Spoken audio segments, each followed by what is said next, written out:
आज हम लोग बिना भाग किए 2 से 10 तक की संख्याएं किस किस संख्या को पूर्ण विभाजित करेंगी उसके ट्रिक्स को सीखेंगे। तो आइए हम लोग शुरू करते हैं। सबसे पहले बात करेंगे 2 की। तो 2 जो है वो किस संख्या को पूर्ण रूप से विभाजित करेगा? जिस संख्या का आखिरी अंक यानी इकाई का अंक 0 हो, 2 हो, 4 हो, 6 हो या 8 हो तो उन सभी संख्याओं को 2 जो है क्या करेगा? पूर्ण रूप से विभाजित करेगा। इसके बाद हम लोग बात करेंगे 3 की। तो 3 जो है किस संख्या को पूर्ण रूप से विभाजित करेगा? जिस संख्या के अंकों का योगफल 3 से कट जाए। तो जैसे हम लोग यहां पर एक एग्जांपल लेते हैं 885। ठीक है, हम लोग यहां पर देख पा रहे हैं कि यदि इन अंकों को हम लोग जोड़ें तो 8 8 16 5 21 होगा। ठीक है, अंकों का योगफल कितना होगा? 21 होगा। और 21 जो होता है वो 3 से क्या हो जाता है? पूर्ण रूप से विभाजित होता है। इसका मतलब क्या हुआ? 885 भी 3 से पूर्ण रूप से विभाजित होगा। अब हम लोग बात करेंगे 4 की। तो जिस संख्या का अंतिम 2 नंबर 4 से कट जाए। अंतिम 2 नंबर का मतलब क्या हुआ? इकाई का अंक और दहाई का अंक दोनों जो है 4 से क्या होने चाहिए? कट जाइए। तो जैसे हम लोग बात करेंगे कुछ नंबर्स का। यहां पर हम लेते हैं 9812। यहाँ का अंतिम अंक 2 अंक कौन कौन है? इकाई का अंक, दहाई का अंक। इकाई का अंक दो है और दहाई का अंक 1 है। यानी नंबर क्या हुआ? 12। 12 जो है 4 से क्या हो जाता है? कट जाता है। इसका मतलब 9812 भी 4 से पूर्ण रूप से विभाजित होगा। और एक हम लोग एग्जाम्पल लेते हैं। जैसे हम लोग ले लिए 98732। तो हम लोग देख पा रहे हैं अंतिम 2 अंक 32 है और 4 से 32 कटता है, इसलिए 98732 भी 4 से पूर्ण रूप से विभाजित होगा। अब हम लोग बात करेंगे 5 की। तो जिस संख्या का आखिरी अंक 0 हो या 5 हो तो वे सभी संख्याएं 5 से पूर्ण रूप से विभाजित होती हैं। यानी इकाई का अंक यदि 0 होगा तब भी वो 5 से कटेगी और यदि इकाई का अंक 5 होगा तब भी वो 5 से पूर्ण रूप से विभाजित होगी। अब हम लोग बात करेंगे 6 की। जो संख्या 2 और 3 दोनों से कटे तो वह 6 से भी कटेगा। तो जैसे हम एक एग्जाम्पल यहां पर लेंगे 1 2 3 4 8। ठीक है, ये जो संख्या है ये 2 से कटेगा क्योंकि अंतिम अंक क्या है? 8 है। और ये 3 से कटेगा कि नहीं कटेगा?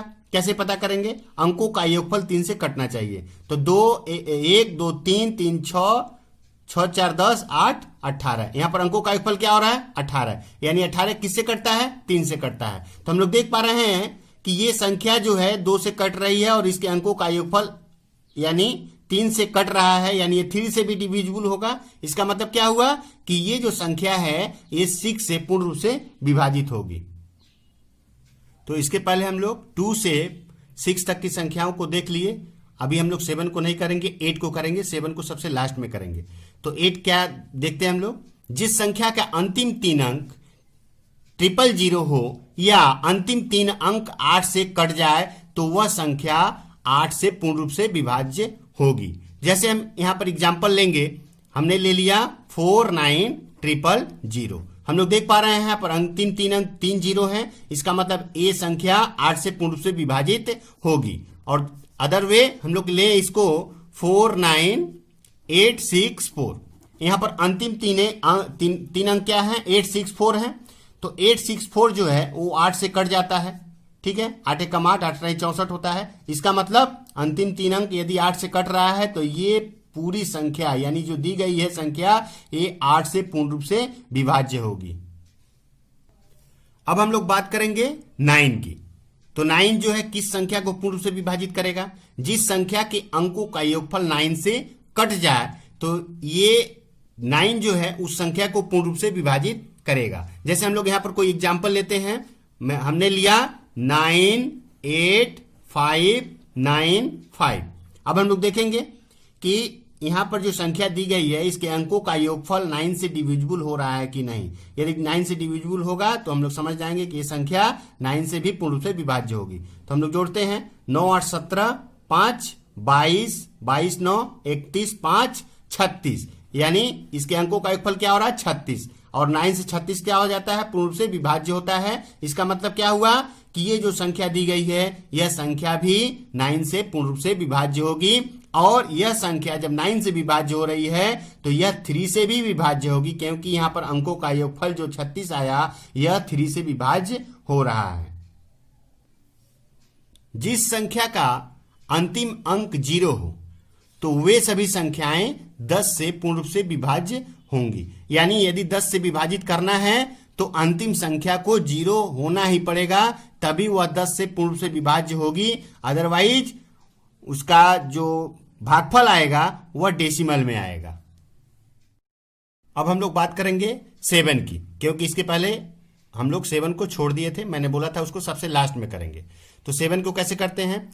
अंतिम अंक का दोगुना, यानी जो संख्या दी गई होगी उसका जो अंतिम अंक होगा उसको दोगुना करेंगे और बचे हुए संख्या में से उसको घटा देंगे। घटाने के बाद जो वियोगफल आएगा यदि वह 7 से विभाज्य है, इसका मतलब दी गई संख्या भी 7 से विभाज्य होगी। जैसे हम यहाँ पर कोई एग्जाम्पल्स लेते हैं। यहाँ पर हमने ले लिया 5068। इस संख्या का अंतिम अंक क्या है? 8 है, ठीक है। तो 8 का डबल क्या होता है? 16। तो हम लोग 508 को ले लिए, तो बची हुई संख्या क्या हुई? 506। इसमें से हम किसको माइनस करेंगे? 8 का डबल यानी 16 को माइनस करेंगे, तो यहां पर कितना बचेगा? 490। अब हम लोग जानते हैं कि ये जो 490 है वो 7 से विभाज्य होगा। क्यों? क्योंकि 7 7 49 होता है 0। इसका मतलब क्या हुआ कि ये 5068 भी 7 से विभाज्य होगा। यहां पर एक और एग्जाम्पल हम लोग लेते हैं। जैसे दिया गया हो 5768, ठीक है।